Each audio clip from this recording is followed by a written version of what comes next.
warahmatullahi wabarakatuh. Alhamdulillah rabbil alamin, wa bihi nasta'inu ala umurid dunya waddin. Asyhadu alla ilaha illallah wahdahu la syarikalah wa asyhadu anna Muhammadan abduhu wa rasuluh.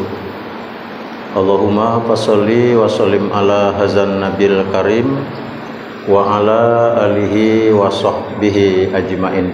Amma ba'du. Bapak-bapak, ibu-ibu, jamaah subuh Masjid Rukis rahimakumullah. Puji syukur kita panjatkan kehadirat Allah Subhanahu wa taala. Alhamdulillah. Pagi ini kita dibangunkan oleh Allah Subhanahu wa taala dari tidur kita pada malam tadi. Tidur itu adalah mati yang sementara, latihan mati.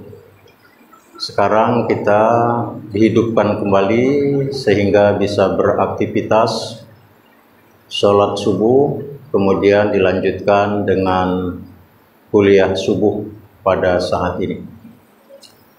Salam dan selawat semoga selalu terlimpah dan tercurah untuk junjungan kita Nabi besar Muhammad sallallahu alaihi wasallam, Nabi akhir zaman, manusia teladan, kekasih Tuhan. Ajarannya menyelamatkan kita semua dari kehidupan dunia sampai ke akhirat nanti.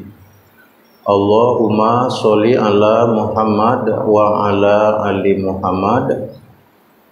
Mudah-mudahan kita semua tetap taat mengamalkan ajaran-ajarannya sampai akhir hayat kita masing-masing. Bapak Ibu, saudara sekalian, bulan suci Ramadan sudah lama meninggalkan kita. Bahkan sekarang bulan Syawal pun akan segera berakhir pula. Ketika Ramadan itu datang, kita sambut dengan ucapan Ramadan. Marhaban ya Ramadan. Selamat datang wahai Ramadan. Kemudian ketika ia pergi, kita lepas dengan takbir. Allahu Akbar, Allahu Akbar, Allahu Akbar, walillahil hamd. Kalau kita manusia hadir ke dunia ini disambut dengan tangis. Nanti ketika kita meninggal dunia juga dilepas dengan tangis. Nah, jadi aneh. Datang disambut tangis, pergi dilepas tangis. Nah, itulah bayi lahir itu nangis. Kita mati juga nanti ditangisi oleh orang yang cinta dan sayang kepada kita. Bapak Ibu saudara sekalian, di bulan Syawal ini ada acara namanya halal bihalal. Halal bihalal ini kalau kita cari dalam Quran tidak ketemu. Dalam hadis Nabi tidak ada. Di negara-negara Arab Timur Tengah juga tidak ada. Tapi adanya di Indonesia. Kebetulan kita memang mayoritas Islam. Dalam Quran itu yang ada pakpu waspahu, saling memaafkan. Jadi halal bihalal ini acara bulan Syawal khusus diadakan di Indonesia. Halal dengan halal, lawannya haram dengan haram. Maknanya saling memaafkan. Mungkin sebelum halal bihalal ada di antara kita yang bermusuhan. Setelah halal bihalal tidak ada lagi permusuhan itu. Nah, itu halal bihalal. Kemudian hadis Nabi yang berkenaan dengan memaafkan ini luar biasa. Kata Rasulullah, salah satu makarimil akhlak indallah. Ada 3 akhlak budi pekerti itu yang sangat dicintai Allah. Yang pertama, antakwa amman zolama. Yang pertama, engkau suka memaafkan orang yang telah menzolimi kamu.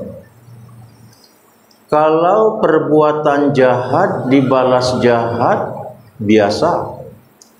Kalau perbuatan baik dibalas baik, biasa.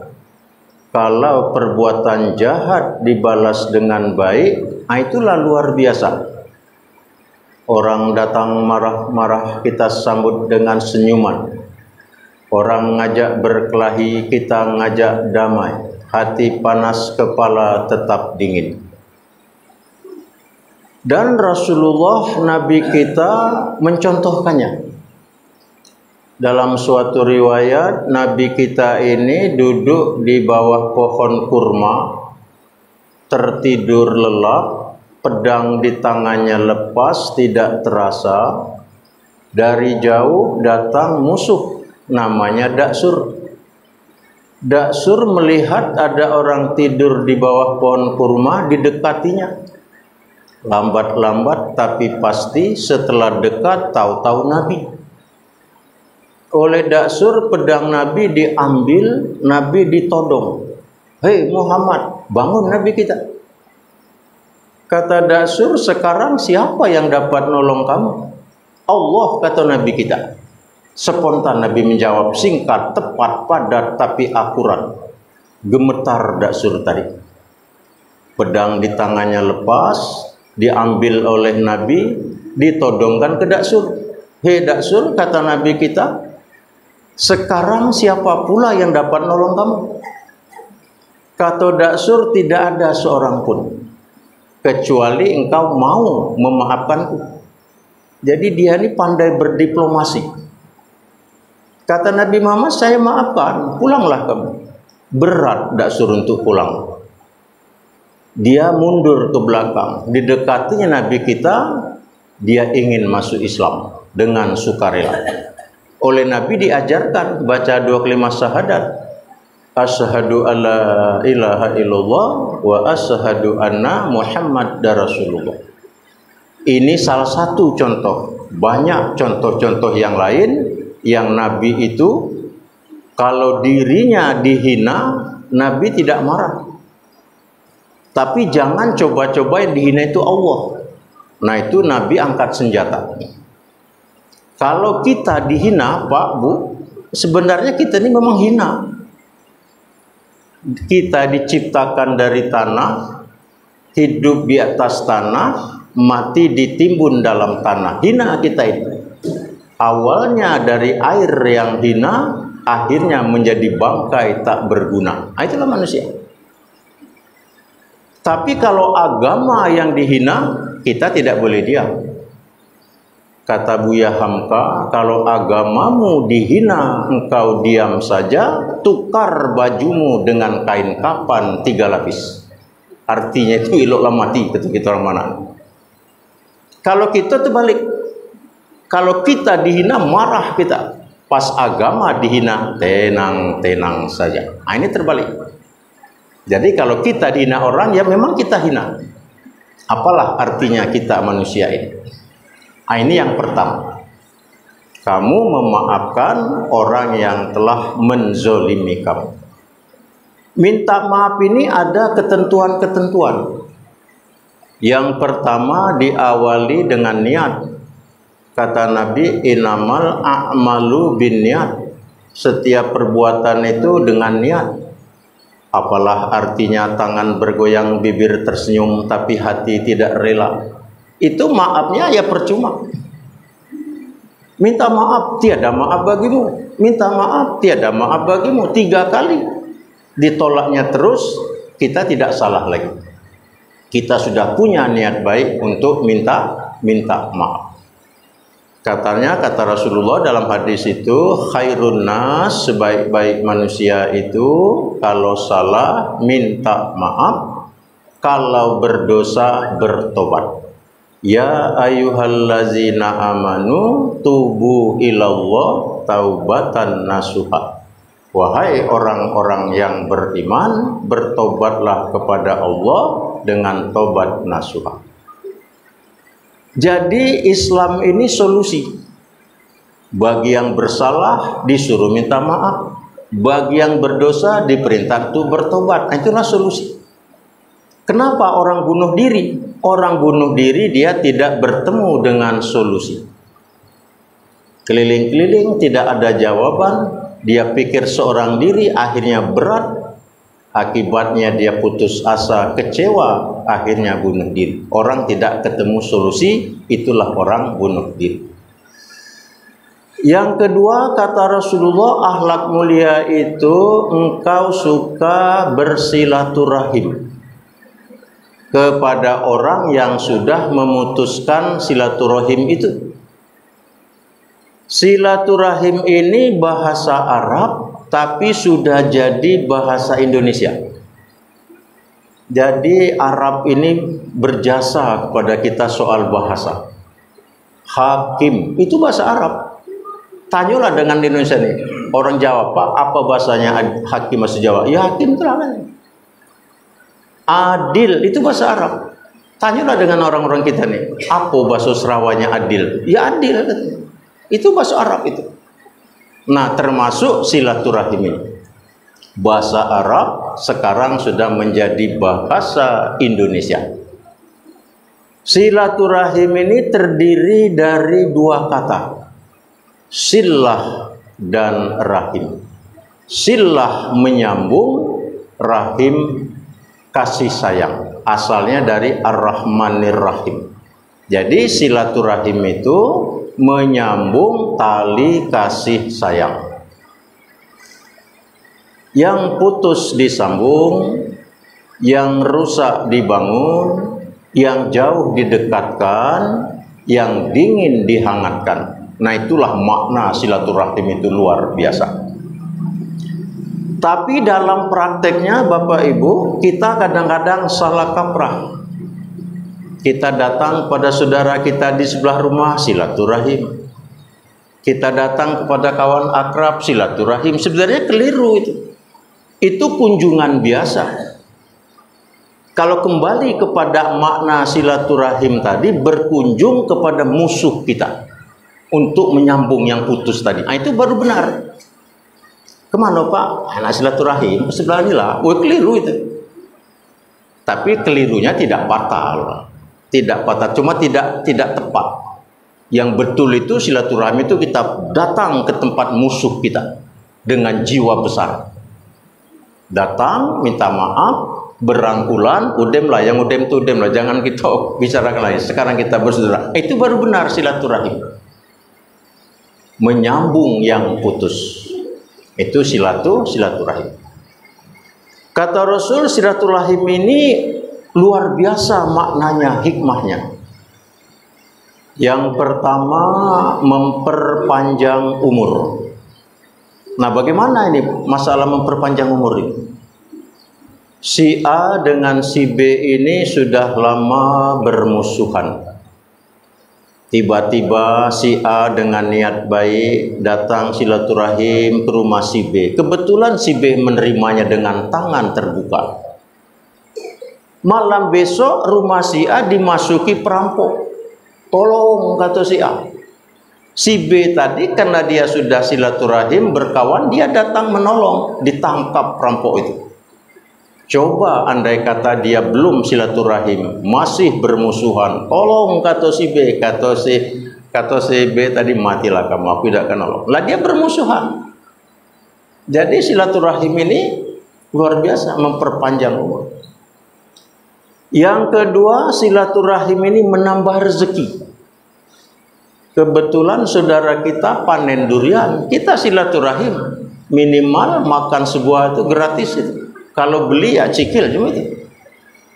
Ya, bayangkan itu. Tanpa diminta, silakan Pak, makanlah katanya. Kemudian silaturahim ini menambah wawasan. Jauh berjalan banyak dilihat, lama hidup banyak dirasa. Makanya dalam Islam itu timbullah rukun Islam yang kelima, pergi haji ke Mekah. Itu nambah wawasan. Yang belum pernah naik kapal terbang dengan pergi haji naik kapal terbang. Yang belum pernah di padang pasir dengan pergi haji dia bisa hidup 40 hari di padang pasir. Yang belum pernah bertemu dengan orang yang kulit hitam, dengan pergi haji dia bertemu dengan orang kulit hitam. Luar biasa.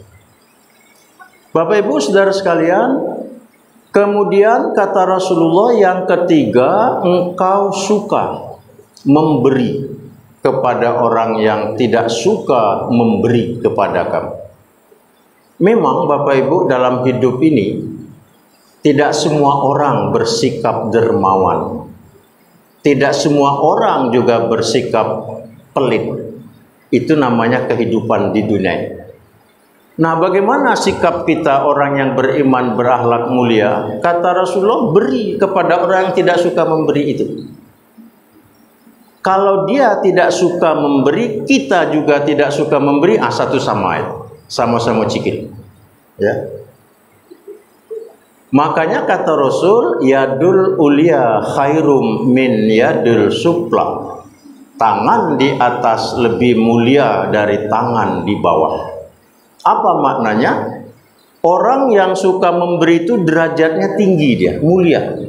Orang yang suka meminta derajatnya rendah di bawah. Dia minta sedekah, minta tolong. Yang namanya minta itu tangan di bawah. Terpaksa kita nunduk-nunduk. Kalau minta dengan paksa itu namanya bukan minta.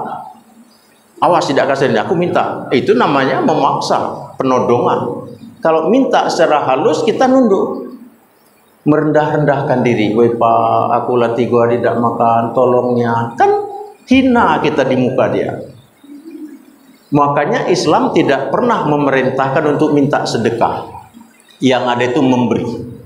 Dalam keadaan darurat, nah baru timbullah sedekah. Orang minta sedekah. Dalam keadaan normal, Rasul tidak boleh memerintahkan kita orang yang minta. Posisi kita rendah di bawah. Bapak Ibu Saudara sekalian yang saya hormati, dengan halal bihalal, dengan silaturahim, dengan kita saling memberi, bagaimana hutang piutang? Nah, itu lain masalahnya. Minta maaf itu yang berbentuk perasaan, yang bukan benda, ketersinggungan, itu minta maaf. Tapi kalau hutang pihutang itu lain lagi masalah. Aku minta maaf, ada salah minta maaf, ada utang juga minta dimaafkan. Tidak bisa itu. Utang lain judulnya, lain pasalnya. Nah, hutang pihutang ini Bapak Ibu dalam ajaran Islam itu ada masalahnya. Bahkan dalam surat Al-Baqarah sebelum innalillahi ma fis samawati itu ada ain yang sangat panjang nih. Bicara soal hutang piutang di situ. Bukan main itu. Artinya Al-Qur'an Allah Subhanahu wa taala sangat serius masalah hutang piutang ini. Antara lain supaya dicatat. Antara lain supaya sebelum ditagih bayarkanlah. Aduh, ini maaf Bapak Ibu, sering terjadi hutang piutang itu memutus silaturahim. Tidak lama, nanti aku bayar. Sudah lama ditelepon. 5 kali telepon, 5 kali alasan. Yang ke-6 tidak bisa dihubungi. Nah, putus silaturahim. Putus. Bapak Ibu Saudara sekalian, hutang piutang ini bukan dilarang. Islam memberikan jalan yang terbaik. Memberikan hutang itu luar biasa pahalanya. Orang yang memberikan hutang itu artinya dia mulia. Yang minta tadi artinya dia dalam keadaan terpaksa. Nah, oleh sebab itu dicatat. Setelah dicatat, disepakati, kalau belum bisa bayar maka teleponlah orang itu. Artinya kita masih ada niat baik untuk menyelesaikannya. Rasulullah SAW Bapak Ibu ketika disuruh menyolatkan jenazah, Rasul bertanya, jenazah ini ada utang enggak? Ada, kata sahabat. Dibayar belum, kata Rasul? Belum, kata sahabat. Bayar kudai, kata Rasul. Setelah dibayar, nah barulah Rasulullah mau mensolatkan jenazah orang itu. Apa maknanya? Maknanya kata Rasul, orang mati hutang belum dibayar, itu rohnya tergantung-gantung. Dunia sudah lewat, ke alam barzakh belum bisa, ada hutang belum dibayar. Nah, inilah sering terjadi waktu pelepasan jenazah. Bapak Ibu Saudara sekalian, kalau jenazah ini ada hutang piutang, kami sebagai ahli warisnya akan menyelesaikannya setelah 40 hari. Wilamunian nanggung jenazah itu. Akan kami selesaikan setelah 3 hari. Keliru. Akan kami selesaikan secepat-cepatnya. Itu yang benar. Kemudian kata Rasul, kalau tidak tuntas selesai di dunia, hutang piutang ini berlanjut di akhirat. Di akhirat nanti pernah Nabi Bapak Ibu bertanya kepada sahabatnya di dunia ini, ataddaru anil muflis, tahu tak kamu orang yang bangkrut? Kata sahabat, orang bangkrut itu orang tidak punya harta benda, emas, perak, uang. Kata Rasul, bukan itu. Dia kaya raya, tetapi dia di dunia ini ada persoalan, ada hutang belum selesai, belum dibayar. Maka di akhirat nanti orang datang menghadap Allah, minta keadilan. Ya Allah, orang ini dulu di dunia ada hutang, belum dibayar, kami minta keadilan. Kata Allah, di akhirat ini uang tidak ada. Uang tidak ada. Bagaimana caranya? Oleh Allah, Bapak Ibu, orang yang banyak hutang ini tadi diambil pahalanya. Kata Allah, berapa hutang orang ini? Sekian, ditimbang. Akhirnya yang nagih hutang tadi dapat pahala banyak. Datang lagi yang lain, ya Allah, kami juga nuntut. Orang ini dulu waktu membuat pagar tanah kami itu diambilnya banyak. Ditimbang lagi, dapat pahala orang ini. Habis pahala orang ini. Datang yang lain, ya Allah, kami juga minta keadilan. Kami dulu di dunia dipitnahnya, dizoliminya, kami minta keadilan. Kata Allah, orang ini pahala sudah habis. Ada dosa kamu? Ada kan? Sini dosa kami itu. Diserahkan pada orang ini tadi. Nah, itulah orang yang bangkrut, kata Rasulullah tadi. Oleh karena itu Bapak Ibu Saudara sekalian, kalau halal bihalal itu tahunan, setahun sekali. Kalau minta maaf itu setiap saat. Minta maaf lah, nanti nunggu halal bihalal, keliru. Iya, kalau umur kita sampai ke halal bihalal nanti. Jadi kalau halal bihalal itu setahun sekali, kalau minta maaf itu setiap saat. Makanya sudah sholat itu kita baca salam ke kanan ke kiri, kemudian kita berzikir, kemudian kita berdoa, selesai itu baru salaman. Ini saya luruskan Bapak Ibu, maaf. Assalamualaikum warahmatullahi wabarakatuh. Datang orang minta maaf. Itu tidak ada tuntunannya. Orang ini sedang berzikir, terganggu dia. Minta maafnya tunggu sampai selesai dia baca doa. Kita sedang subhanallah, datang orang minta maaf, kan terganggu ini. Jadi minta maaf di masjid itu kalau orang itu sedang tasbih, jangan dulu. Kalau maunya tunggu dia selesai baca doa. Sering terjadi saya lihat di masjid itu. Begitu subhanallah datang orang minta maaf, dipaksanya pula tangan gitu. Minta maaf. Nah, inilah gunanya pengajian. Jadi kita luruskan hal-hal yang mungkin selama ini sering terjadi. Kalau kita buat model ini nanti, ya sama rusak. Dia minta maaf, nanti dulu. Ya, zikir kita tadi terganggu. Jadi minta maaf itu nunggu orang itu selesai berdoa. Bapak Ibu Saudara sekalian, jadi beginilah. Ramadan sudah lalu, bulan Syawal hampir habis.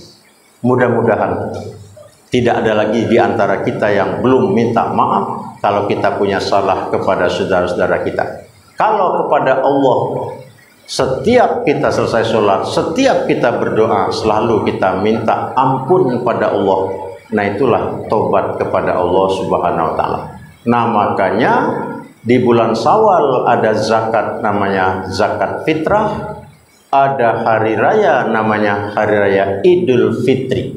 Fitrah, fitri itu bahasa Arab artinya suci. Kullu mauladin yuladuna alal fitrah. Tiap-tiap bayi baru lahir itu suci, seperti kertas putih, walaupun orang tuanya penjahat atau orang kafir, anak itu suci. Sampai kapan? Sampai dia balik berakal. Kalau sudah lewat balik berakal, tergantung. Kalau dia taat, suci. Kalau dia engkar, dia berdosa. Makanya Bapak Ibu, kalau ada anak bayi umur 7 bulan, 8 bulan, berebut orang menggendongnya, menciumnya, memeluknya. Coba ada bayi umur 70 tahun, siapa mau menggendongnya, mau memeluknya? Tidak mau. Sekian, demikianlah kuliah subuh kita pada pagi hari ini. Yang benar datangnya dari Allah, yang salah karena kebodohan saya, mohon maaf. Wabillahi taufiq wal hidayah, nasru minallah.